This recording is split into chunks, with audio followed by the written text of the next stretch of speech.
All right, so finally at last, I'm getting this video together, talking about kind of PC building, and I'm kind of going to do a series with this to go over many things, but I want to do things a little bit differently than what I've seen on YouTube. I've seen a lot of good content on YouTube, but very polished and seems to be directed more towards PC enthusiasts. So I want to do kind of a general everyman's series of videos for, you want to get into PC gaming, but you're not sure how, you're not sure about a lot of things, and explain some of the downsides, because I see a lot of the videos expressing how great it is, or they leave out certain portions. And so I'm not seeing kind of the content that I would expect to see or find easily. Now, there are a lot of amateur people who make videos, a lot of professionals who make videos. I appreciate all that content. This isn't to dunk on them. I just want to make something in a bit of a different vein. Now, I'm sure in comments, people will say that, hey, this creator's doing this content's being seen here. Okay, fine. Then I'm going to put my take on it, and that's what I'm after. But I was going to do this as a singular video, but I've decided that I want to make a series out of it, and not a traditional series. It's going to be multiple videos. Whether they're linked or not, I don't know yet at this point. I'm still new to filming long-form content on YouTube. So anyway, that's all I've got for the intro. Let's get into who this video is directed toward. And so what I'm looking at directing this towards is maybe you've been on the fence about building a gaming rig. Maybe you're not sure whether it's for you or not. You want to know the upsides, the downsides, those kind of things. Or maybe you're ready to build, but you just don't have a clear idea yet of how to do that.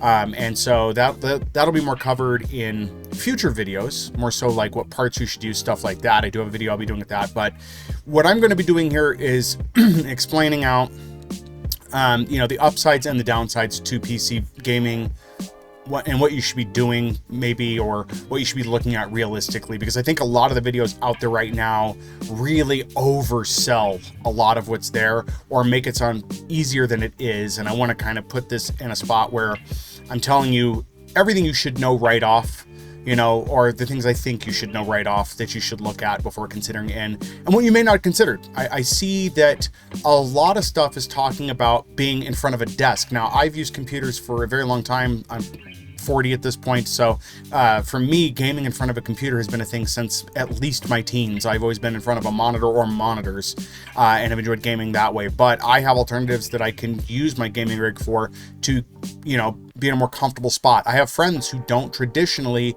use a monitor right in front of them. They're hooked up to a TV, so there's stuff like that. This guide, I would say, is going to be for somebody that's an adult that wants to build. I mean, if you're not an adult and you're watching this and you're looking at building a gaming rig, sure, you're welcome. I think that if you are not an adult, due to money constraints, you may want to stick to traditional console gaming. At the same time, this may be for you. I don't know. That's kind of a decision you'll have to make on your own, where you want to be at, what you want to do. If you're a parent looking at getting a rig together for a child, this can be a great opportunity. It can also be a nightmare too, because there's a lot involved in, and I'll get to that later on. To sidestep in some of the future videos that I'm going to be making, one is going to be explaining what my old rig was, to give an example of how minimum requirements can be and how long a machine can last. And then I'll be going over the new rig I built, explaining what it is, how much I've put into it, the cost, why I made the decisions I did, and how that influences how long the machine can last and what it can do. It's also a very specialized build for my needs. That sounds special, like expensive, but in reality, everybody's got a specialized build for what they're doing. If you're just doing exclusively gaming, then you're going to make a build that is tailored to you, that is going to be customized to you to that end. Even though it may represent a number of machines out there, it is still tailored to your needs, your fit, your want, those kind of things.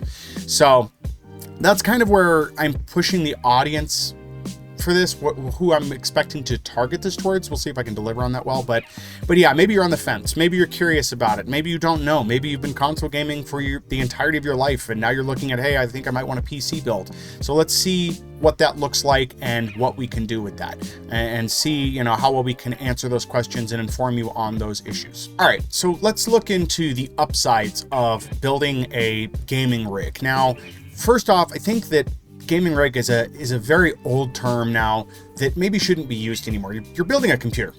Whether you're going to play games on it or not, the amount of tasks you can do with that machine are almost limitless. So you're not really building a gaming rig so much as you're building a computer that can play games, right? You're building a computer that can play games, but it can do so much more than that.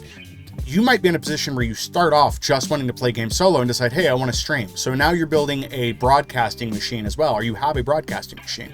Generally, if your machine can play games, you're going to be able to do a multitude of other things, whether it be 3D rendering, that may require beefier hardware, but at a minimum, it'll do some. Video editing. You've already got a machine that can do video editing. If you've got a machine that you're going to be gaming on, you can do video editing. Now, there's caveats to that, and in later videos, I'll go over what those are. You'd be able to edit a video, put it out on YouTube, and have that video there, or broadcast a video via Twitch and put it out. You can do a lot with some basic hardware, and then where you go from there is up to you, but you're not just building a gaming rig. If you can play games, you can do a multiple amount of other things. And that's important to understand because you're building a tool for your home that is a multimedia center, that is an information station, that has a digital library, depending on what you're doing. It is a very, very impressive tool that you can have in your home. So keep that in mind. Now, onto the gaming side exclusively, what you've got is kind of a better bargain, if you will. The choice of games, the amount of games, that's going to be a huge factor, right? I tell people, I came up with just a simple phrase of like, what kind of games can you get? And it's think all the way from, we'll say Atari up until PS4 or even PS5 at this point is what you can get, because with emulation, backwards compatibility of games that are brought forward on stuff like Good Old Games, stuff like that, you have the largest gaming catalog that you can get access to at this point. So you can keep playing a lot of older games. The choice is just amazing. I have over 500 games in my Steam library, and I have more games on disc that aren't in Steam, older titles that are, on CD-ROMs that I can play that I can't get via Steam or many other platforms that I can still enjoy to this day that will remain usable for the foreseeable future. So there's that. You have a huge games catalog that will be infinitely usable, and tons of games, even with current worries of things. And again, I'll get into those later on, but even with current worries of where gaming may go, you will at a minimum have access to a vast library of games from decades of gaming available. Moving on to price. Oftentimes with PC gaming, the price can be better on a lot of items. I say can. Brand new games are going to come at a premium, 60 to 80 bucks like you would see on console. You're going to see that premium on PC gaming. It's going to be there. It's going to be the same. But a lot of the time, what we start to see, especially with Steam and sites like Is There Any Deal, a lot of games go on sale. Most of my library that I built through Steam is games that went on sale. So while I have a ton of games, I only spent a couple of bucks on some of those. Now, I've spent up on games I had to have. There's certain titles that I absolutely wanted and had to get, and I paid a premium for that. But for the most part, I think the highest I've paid on games is 15 bucks, and then the low end being $1 or $2, depending on the title, whether it's an indie, whether it's, a AAA, stuff like that. So the price is going to be cheaper over time. And if you're okay to wait for sales, you will find you get a lot more for your money, especially if you just like having a wide selection of games. You're going to be able to make your money go much further. And this includes DLC content too. The sales for games on Steam, or where you can look through Is There Any Deal? Is There Any Deal covers a wide range of legitimate sites for getting Steam key codes. And this isn't a plug for them. They're not sponsoring me or anything, but they have a listing of sales all the time, and stuff gets dirt cheap. So sometimes it's just waiting for it to go on sale. Some titles really never do, and that is the publisher. A good example is like the Darius games. They just really never go on sale for a significant amount. So it's one of those games that eventually I'll get, but I'll have to pay up for. But anyway, side step on that. Another one is mods. Something that you're going to get with PC gaming that you're not going to find really extensively on consoles at this point is mods. And I know some argue like Fallout 4 has the Creator Club. Yes, but it's not the same. It's very limited.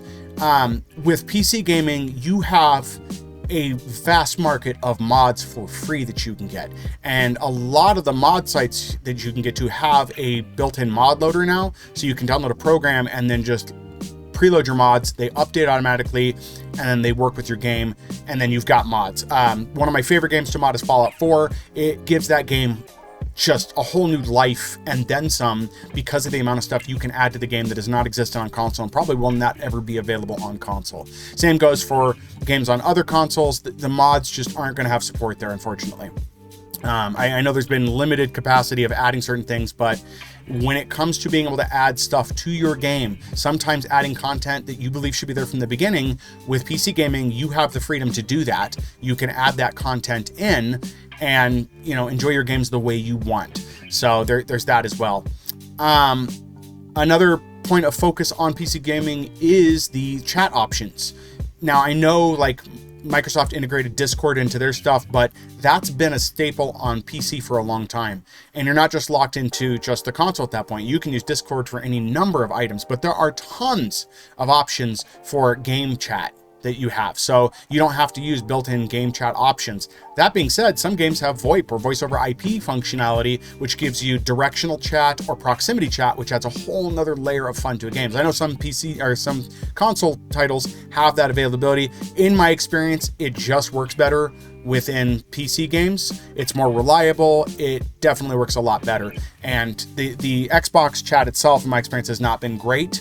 I think Sony's done kind of a better job with their chat, but overall, if I'm doing game chat, I would rather do it in PC. It just seems to work better. And I've had a much better experience using just Discord and having private chat. That's the other thing too, is with something like Discord, you can set up your own chat channels with friends. Nobody else can just intrude that chat, so it can be very private. Whereas I've had bad experience with Microsoft's built-in chat game chat, where I've had people just pop in unannounced and just sit there. That's a whole other scary story for a different time. Something that's great is multi-monitor availability on PC.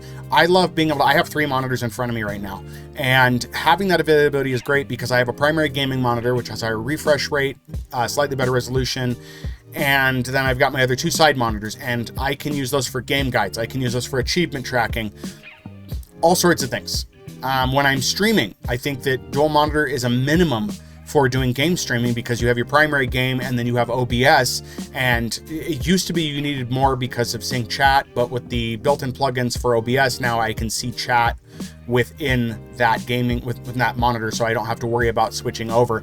But it is very beneficial. So generally, if I'm doing a live stream or game streaming on Twitch, I have OBS on one monitor, the game on the other, and then I have another window where I monitor my stream, but then I can also view game guides. I can look up information very quickly. It just becomes a better experience overall and makes it very, very easy to use things. In addition, let's say I'm playing a game like Minecraft. I really don't care about the audio so much in Minecraft all the time, so I can watch movies while I'm playing a game, and that lets me do a lot more. If I'm really just wanting to be distracted and zoned out, I can be running a movie on one monitor and playing a game on the other. Runs smoothly and it's perfectly fine, and I can still look up information on another. So it gives me that flexibility to be doing multiple things if you really just want to be immersed in entertainment. And to touch on lifespan of a PC that you're going to get. So I tend to build my machines to get 10 or 15 years out of them. So that means I'm building on hardware that I will be able to upgrade for a time coming. Now, in my experience, consoles, while they do last, right, there's a limit to that. Most people say, like, well, my Xbox 360 is still working. Like, that's a good market measure. It works, right? Yeah, it works, but there's no new content for that, right? So the Xbox 360 is where it's at. I'm using that because it's an older machine, and that'll be relevant later on in videos I do because of the age of the computer I came from. But the Xbox 360 is limited. It has the games it has. It plays the games it has. That's it, though. That is the limitation that it has. Whereas the old rig I had was playing Xbox One class games, and some games that would have been on Xbox One X. Very limited, though. Very limited because of the hardware requirements. So, and that should be kind of differentiated to say that if it was playing a game that was on Xbox One X, it was probably a game that played on Xbox One, and that's why my machine was running it. But we're building a 10 to 15 year machine, meaning it will get you 10 to 15 years of gaming, right? The machine will last for 10 to 15 years. And that's because we can do things to a PC that we can't do to a console. I can't replace the video card in my console. I can't replace the RAM in my console. I can't upgrade the processor in my console. On the PC, I can, though, and I can do that for generations. So again, 10 to 15 years, staying current on a lot of games where I can't do that on the console. So for my Xbox One, for example, it still functions, but it kind of became dead to me once I was not able to run a game like Cyberpunk, stuff like that. It just became a great console that I enjoyed and had many years of fun with, but it's no longer doing what I need anymore. And a lot of the games, you know, live service games, for example, Fortnite does not run well on there anymore. And then, you know, Dead by Daylight does not run well anymore. It runs, but not as well as it could. Load times take a while. There's connection issues. My Bluetooth has stopped working on my Xbox. If this was a PC, I could get another module. I could place that. So things like that. You're building a 10 to 15 year machine that will not become irrelevant. There's also the concern that with like the Xbox One, what if they cut the services to that? What about the 360? What if I can no longer get to stuff? We know the marketplace isn't available. So it does limit the life of those consoles. And if you look at that, let's say you want to stay relevant. Well, you're looking at having to buy a machine every 5 years. What is the cost on that? And the cost for games and everything else. So there's a lot of that really adds into there. So you have flexibility in how you want to build. That's kind of the next point here, is flexibility in build. You can start very low end, bare minimum of what you're going to need to play a game, right? And then from there, you can move on to upgrading to what you need. So let's say you start at the minimum amount of RAM that you're going to use. You say it's 16 gigs, right? So you know it's going to be a little rough maybe on some tasks, but it'll work fine. You can still play the games you want. You can then go on and buy upgrades for your memory later on over time. You don't have to do it right then. So you can prioritize kind of what you think you're going to need and then go forward from there and upgrade. You can get a cheaper video card, maybe used. That's another option. You can get it used, and then you can upgrade that later on. So you have a good path to upgrades that you can do over time. Instead of financing a box, or instead of financing a machine that may not have a great warranty or may become stale as soon as you get it, you have a machine that you can upgrade on your own terms that you can get better parts for over time. So you get those kind of options for it. Another concern that people have is games becoming unavailable. Well, there are methods to back up your PC games. Those are a little more involved, require a little more experience, but it is information that you can get into where you can back up your games so that way you have them even if they disappear. And again, for a lot of this, we have services like Good Old Games, GOG, GOG, that provide games that are always available. They give you a download that you can have with install media you can use. It's going to be digital install media, but it's yours to download and keep on a drive, and you'll have that. And they get more and more games all the time. So that becomes more and more of an option. So that's something else to look into is that. Additionally, there's the versatility using the machine. So as we talked about earlier, some people don't want to sit in front of a computer. You don't have to. Almost every video card you're going to get, every GPU you're going to get for a PC has HDMI ports on the back. You'll need to order a cable of whatever length you're going to need to get to your TV, but I have mine set up right now on a splitter that I can use my primary game monitor, or I can mirror it to my TV. Now, my TV is less impressive than my gaming monitor. My gaming monitor is not that impressive, but I can play my games from Steam full screen to my TV, and the audio runs through the HDMI cable. So I also have that audio into my TV with the sound system I have. And then my controllers are Bluetooth. I'm using a standard Microsoft controller right now on PC. It is plugged in. But I can take that and I can use it as Bluetooth, you know, over on my couch, and I can play my games just like I would normally playing console games. I am just so used to playing in front of a computer. That's what I do. But you're not trapped to just being on a tower in front of a computer monitor. Additionally, another option you have, you can build a smaller PC. You don't have to get a big tower. You can build a more compact PC, plug it directly into your TV, and that becomes your all box now, if you will. You can run your video streaming services through it. If you have movies that are digital, one shape or you know, form or another, you can play those full screen. You know, there are Bluetooth mice and keyboards, so you can navigate the computer and then switch over to your controller when you want. There are so many options now. And a lot of the times, the cases you can get are going to be slightly bigger than the consoles. In my opinion, the advantage to those, though, is the cooling is going to be better because you're not going to be stuck to the factory default fans and configuration they have. A lot of people had issues with the Xbox One X overheating, and it was like, yeah, you need to ventilate properly, but I feel that if you can add more fans, you can put that in a place where you can use it better. And, you know, to touch on that lightly, people are concerned about fan noise. Most of the time, you're not going to notice it for one of two reasons. One, your speakers are loud enough you're not going to hear it. 3, actually. 2, the speakers are quiet now. Using bigger fans, larger size fans, it is quieter. And then 3rd is that if you wear headphones to play games, you're not going to hear your fans. You would have to really be cranking that thing up to be able to hear those fans. So that's kind of where we're at with that. And then lastly, to kind of jump back to the game portion of things, is indie games. Something you're not going to get a lot of on the consoles, indie games. And there are a ton of titles. I'm just going to list off a couple here, which is games like, Repo, Content Warning, Murky Divers, and Lethal Company, Schedule 1 as well. These are games that are going to be kind of Steam only at this point, and they may get a console release in the future, but you're getting to experience those games cheap or sometimes free. There are a number of indie games I've got for free for being into a beta or being there at the beginning of that game launching. They gave away X amount of copies for free. There's just a lot like that. There's one now, I can't remember, it came out. I got a copy for free because they had just launched it, and for 24 hours they're giving the game away for free. So I got the game for free, and I got to play it. It was Guntouchables. Guntouchables was the game. First 24 hours release on Guntouchables. If you download it, you had it for free, and you have that game for free.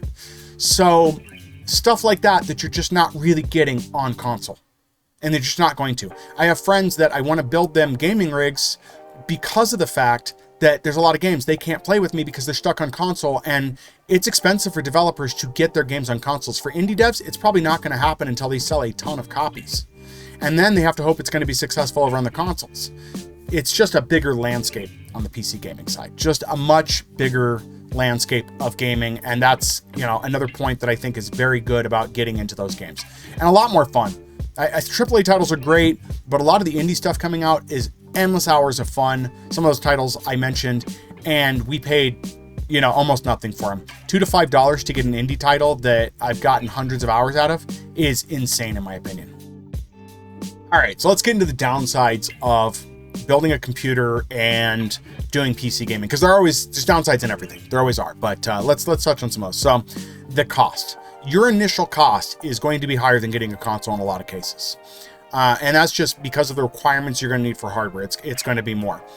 But it will last you longer. You're going to get a lot more time out of what you're getting.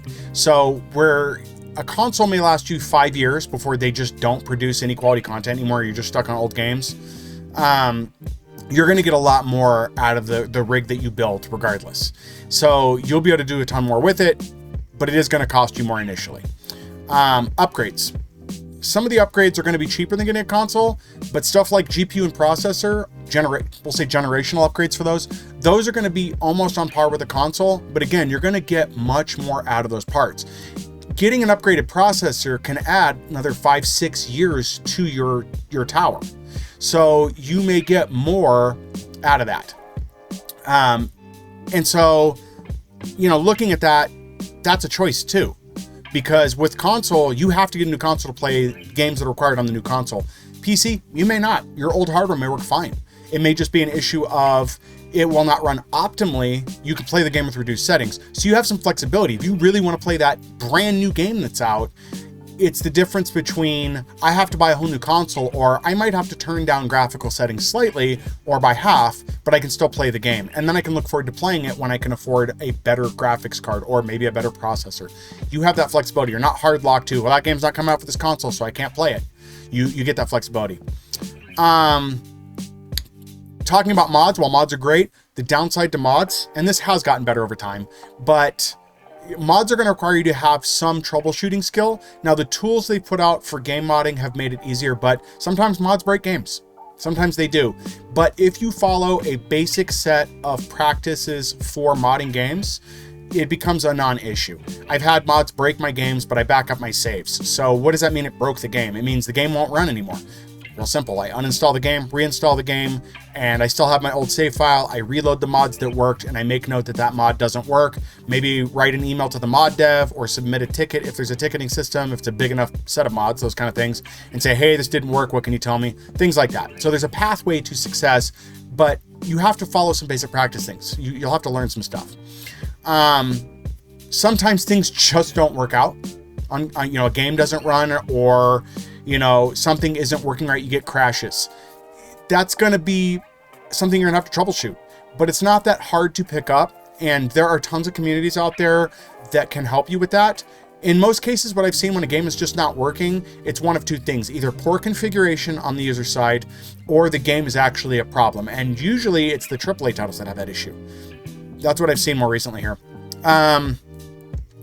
You have the freedom to tinker with your system. You can make all sorts of changes, hardware and software. That means you are open to the freedom to break your machine, though. So it's a double-edged sword. You have the freedom to modify things, change things, update things, however you see fit. At the same time, that can break your machine and cause you some problems. So, you know, keep things basic.